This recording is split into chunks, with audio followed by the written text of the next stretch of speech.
Exam மட்டும் தான் நீட்டா இருக்கும்னு அவங்க சொல்றாங்க சார். பிராக்டிகலா நம்ம என்ன சார் சொல்ற மாதிரி இந்தியில் சொல்லல சார், அதுதான் பிரச்சனை. அவங்க என்னவா சொன்னா சொல்லுங்க.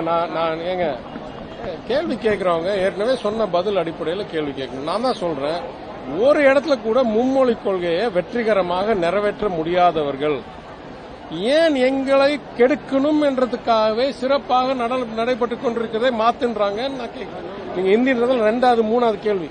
முதல் கேள்வி, ஏன் நான் மும்மொழி கொள்கைக்கு போகணும்? எந்த வகையில பார்த்தாலும் நியாயம் இல்லை. உங்களுக்கு எல்லாம் ஒரு மொழி, உங்களுக்கு இந்தியே சரியா கத்துக் கொடுக்க முடியாது, அதற்காக நாங்கெல்லாம் 3வது மொழி கத்துக்கணும்னா கூட நியாயம் இல்லை. இல்ல எங்கேயாவது ஒரு இடத்துல எங்க குழந்தைங்க, நான் திருப்பி சொல்றேங்க, அடிப்படையில இருந்து கொஞ்சம் சிந்திச்சு பாருங்க தயவுசெய்து. இது ஒரு அறிவில்லாத ஒரு விவாதமா மாறுதுன்னு எனக்கு அச்சம் வருது. கொஞ்சம் சிந்திச்சு பாருங்க.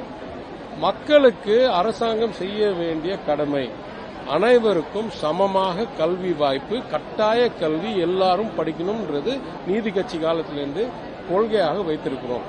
இப்ப நான் சொல்றேன், ஒரு ஸ்கூல் நடத்தும் போது சில பேர் 2 மொழி, சில பேர் 3 மொழின்னு என்னால சிஸ்டமும் உருவாக்க முடியாது.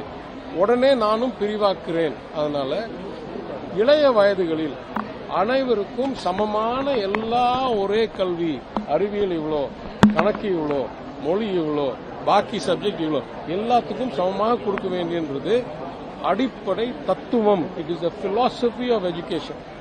இந்த சூழ்நிலையில் சிலர் கிராமப்புறத்திலிருந்து வருவாங்க, சிலர் ஏழை குடும்பத்திலிருந்து வருவாங்க, சிலர் பொருளாதாரம் முன்தங்கி இருப்பாங்க, சில பேர் நகரத்திலிருந்து வருவாங்க. இவங்களுக்கு எல்லாம் what is the common syllabus, பொதுவான பாடத்திட்டம் என்ன? அப்பதான் எல்லாரும் சமமாக ஒரே புரிதலோடு வருவாங்கன்றதுக்காக நாங்க 2 மொழி கொள்கை, இரட்டை மொழி கொள்கையை வைத்திருக்கிறோம். இது எல்லா கட்சியும் சொல்றேன், அதிமுகவும் இதே மாதிரி தான் வச்சிருக்கு. ஏன் அன்னைக்கு இருந்த எல்லா கட்சியும் இதுவரைக்கும் யாரும் இது எதிர்க்கலை. தமிழ்நாடுன்னு உருவாகின ஏதாவது ஒரு கட்சி மும்மொழி கொள்கைன்னு வேணும்னு சொல்லியிருக்காங்களா? ஏதாவது ஒரு கட்சி? அப்பனா எங்களுக்கு புரியுதுங்க, எங்களுக்கு விளைவு கிடைக்குதுங்க, எங்களுக்கு பல தலைமுறை அனுபவம் இருக்குங்க. இது சிறப்பாக நடத்தி கொண்டிருக்குங்க. உலக அளவில் தமிழர்கள் சிறப்பாக கூகுள் தலைவர், ஆல்பபெட் தலைவர் யாரு? சுந்தர் பிச்சை சொல்றாரு, எனக்கு ஹிந்தி தெரியாதுன்றார். ஹிந்தி தெரியாதனால இருக்காது பாதிப்பு வந்துச்சா? என்னங்க பேசுறீங்க? அதனால திருப்பி மும்மொழின்னு சொன்னா, இப்ப நான் சொல்றேன், இன்னும் இதே பேசிட்டு இருந்தா நம்மளை கெடுக்கிறதுக்காகவே பேசுறாங்கன்னு தான் நான் கருதுவேன். ஏன்னா நம்ம சிறப்பா செஞ்சிருக்கோம். எங்களோட சிறப்பா செய்கிறவர்கள் எங்களுக்கு என்னை மாதிரி நீயும் செய் அப்படின்னு சொன்னா அந்த விவாதத்துக்கு நாங்க போறதுக்கு தயார்.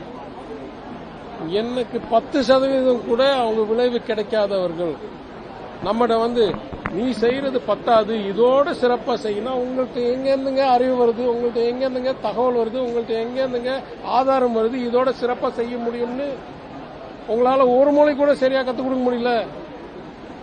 ஏங்க எங்கள்கிட்ட 2 மொழி பத்தாது 3ன்னு சொல்றீங்க. நான் கேட்கிறேன், யாருக்கெல்லாம் அறிவு இருக்கும் நியாயமான கேள்வி கேட்போமா இல்லையா? ஏங்க திருப்பி இதே கேள்வி கேட்கறீங்க மும்மொழின்னு?